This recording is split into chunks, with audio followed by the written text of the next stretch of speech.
Hey guys, so we just left Lauterburn and we're on the way home to my place in Chamonix. Before we go there, we're gonna stop by a good friend of us who has a very interesting and fascinating story to tell. He used to be a professional snowboarder back in the days. He was riding with Jeremy Jones, Terry Hawkinson, and a lot of the big guys.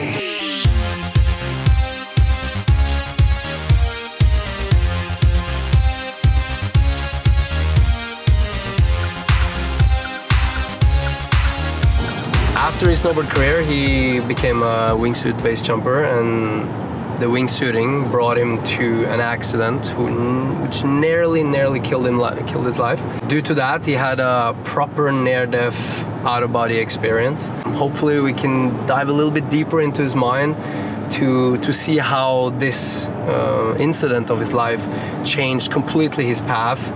And today he's working as a body worker with massage therapies and other type of tools for helping other people getting better lives. So yeah, I let him do the rest. Oh, there you are.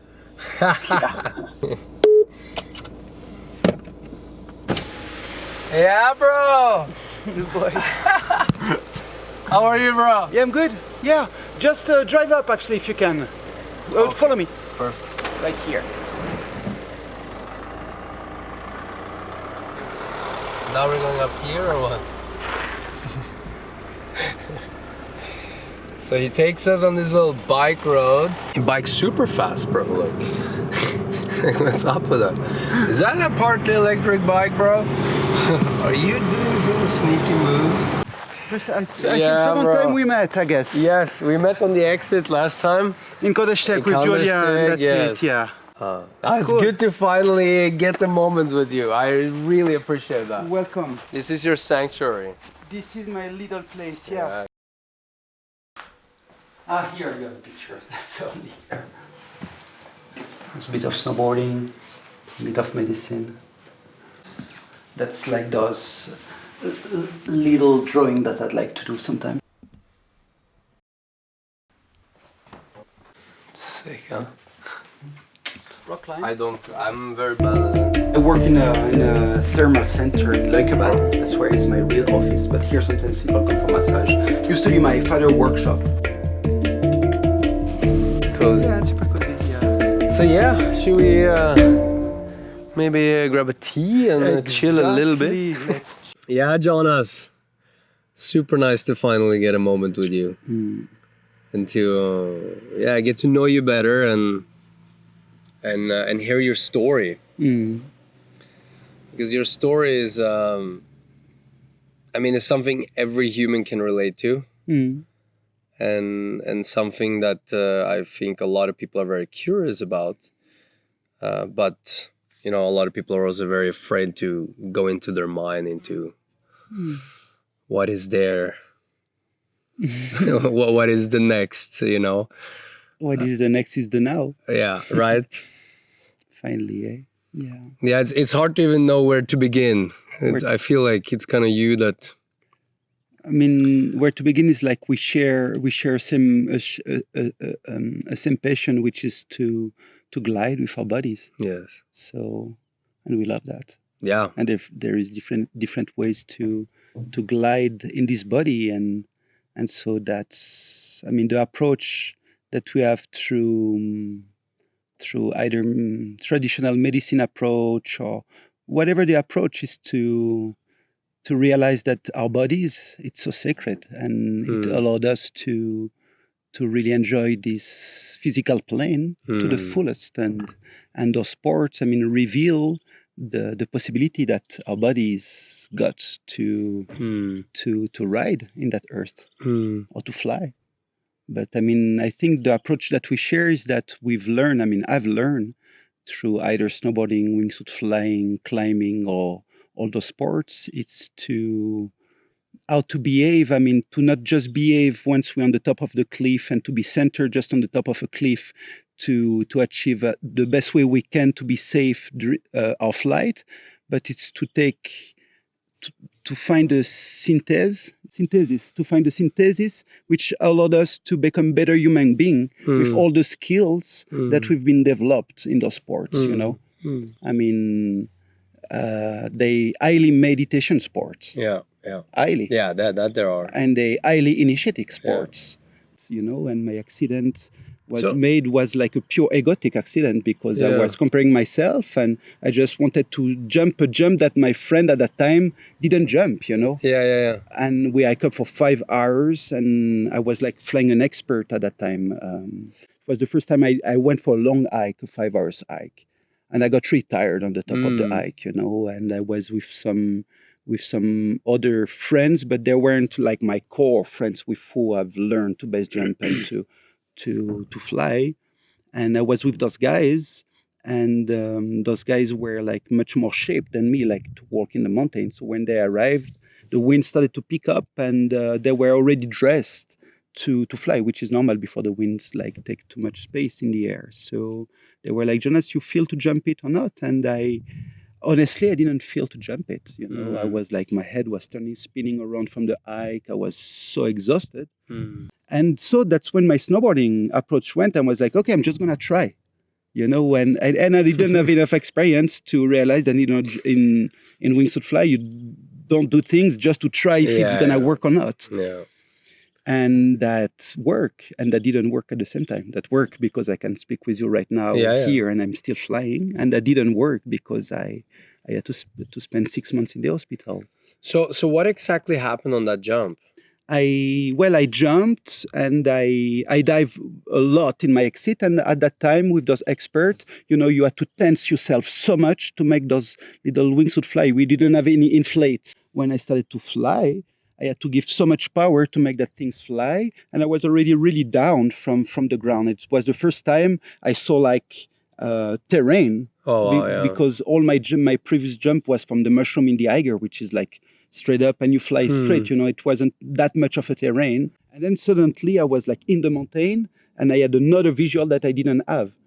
Yeah. And I had to clear a plateau. I had to clear a plateau. Do you understand that word? Yeah, I had to clear a plateau to gain, to reach the point where I wanted to pull, But in the middle of the plateau, I started like by the tension and the wall, the tiredness, I started to have cramps on my calves first. Yes. And like big cramps. And then cramps started to come behind my arm. And I was like, whoa, I was seeing where what I needed to clear to get much space because at that altitude I couldn't pitch. Yeah. And I had a flash at that moment I had 2 moments but that moment saved my life already in one decision I had to take is that when the cramp came, I knew that I could clear the plateau, but I had a flash of seeing me not being able to pull because of the cramp. Yeah. And that's the thing, if you have a cramp in your arm, you cannot do that move. No, it's super. You can't. You simply can't. And I was getting at that point where I could see that I couldn't grab my pilot chute, So I took the decision to turn on my left. And on my left, it was like the plateau was going slightly little more down. And so I gained maybe 20 meters, by turning on my left. And at that moment, I didn't think it was now or never. It was, I thought, should I fly longer to try to reach? But fortunately, I didn't, So I just went and pull, and it was like a stretch line impact. So my chute went up, and I impacted at stretch line impact, Oh, wow. Yeah. I felt, I got so impacted. The only things I remember is like that I shit in myself, during the impact. Like the impact was so hard that I clearly remember that moment when and then after I passed out. After I passed out, maybe I would say for 30-40 minutes I was out. I wasn't there. And after I woke up in the mountain in my wingsuit, and totally broken, and so hungry. I had no pain. I had pain. I couldn't move. My mobile was in my suit, but I wasn't even able to get it. So I was just screaming, and being at the same time so fucking angry at myself, so fucking I was like revisualizing all the impact I had in snowboarding. And I was really angry that in this impact, I didn't miss myself, so I was pissed off. I was pissed off. I was screaming. I was alone. I was like, I was in that state. And that state changed when my friend an hour after came to they heard the sound of the impact. Like, it was like still two guys at the exit. So they heard like 2,000 meters above the sound of my impact. Yeah. And my friend was like 1,000 meters down from the exit, And he heard also the impact. So he took his time. He knew that he thought that I was like, that I was dead at that time, when you heard such a big impact. But he was there, and that was, that was a big realization to realize that, when he came, he gave me birth again. Just seeing another human being and just being able to be with a human, in those moments, was like, was so precious, so precious. We are nothing without others. We are nothing without others, and that was most precious moment. And after, of course, the copter came like half an hour after, and they brought me to the hospital. And then after I woke up like from my surgery and started the 6 months rehab in a rehabilitation center to get back on my knees and on my bodies. But it was that episode in between. Yeah, the 30-45 minutes. The 30-45 minutes, and that's when, once again, consciousness, it's such a mystery.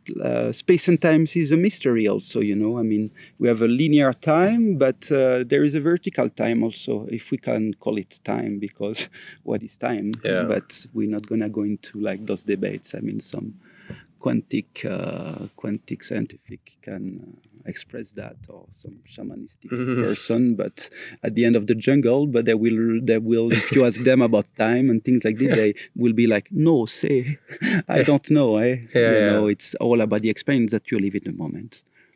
And that's the only time that exists. It's just now.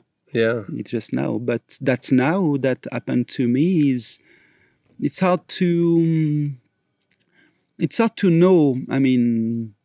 My rational mind make it think that so-called near-death experience happened when I impact. That's how I can rationalize what I've lived as in that experience. That's the only way I can explain, is that when I impact, boom, I got sent somewhere else, and that somewhere else was I show up, but maybe that was here or here. I have no idea where it was, but it was a place where I just were, and I was just who I am. I was what I was. Yeah. I am what I am. I am what I am. Yeah, you're just aware, but so I wasn't flying above my body like many persons will experiment. I didn't see myself flying above my body and seeing the mountain. I was in that space, and that space, things were still, and the landscape was beyond words in terms of like beautifulfulness, and but things were still, And so it was actually still when you were there. Yeah, it was still. Yeah, and it is still. When I think about that experience, it's not that experience stopped after that accident. It's still there. But I'll go back to that. But anyway, I was in that space. I had nobody. I was just that conscious was there. Yeah. This whole feeling of like, you can't really identify you as anything other than conscious. Yeah, it's the only word. You're not a human. You're not. I had nobody, but that conscious was there, and that consciousness like was saying on a filigram, like an hologram. I was like seeing like little brief moment of my body on Earth, little moment on Earth, as what we call Earth, Yeah. And that consciousness was remembering, as a dream, what I lived on Earth. Yeah. It's like when you wake up from a dream. When you wake up from a dream, you knew that you lived that dream, and there is no question that you live a profound adventures in that dream. And you wake up in the morning, you know it was a dream, but you want to remember that dream. So you just catch up like few things of that dream, to try to make that dream like, what can I say, concrete in a way, like, it has a path that you can follow like to remember your dream anyway. But that was the other side. So on the other side, I was like remembering that life as a dream, and I was trying to remember the dream that I live here in this body, you know. And yeah, it's super fascinating. and that's fascinating, and that helped me a lot by after, and then after some beings came, some like, there is no word to describe those beings, but those beings came and they were like, everything's gonna be fine. You choose to have that accident, you're gonna be repaired, and you're just gonna keep on doing what you always wanted to do. And that stops pretty much there, you know. And it was just another as well. It was another, that consciousness knew that it existed in that place where I was, but it come from another place, and that other place was just like pure. Pure. There is no word. I've been trained Shipibo style by that old Pasquale, but on this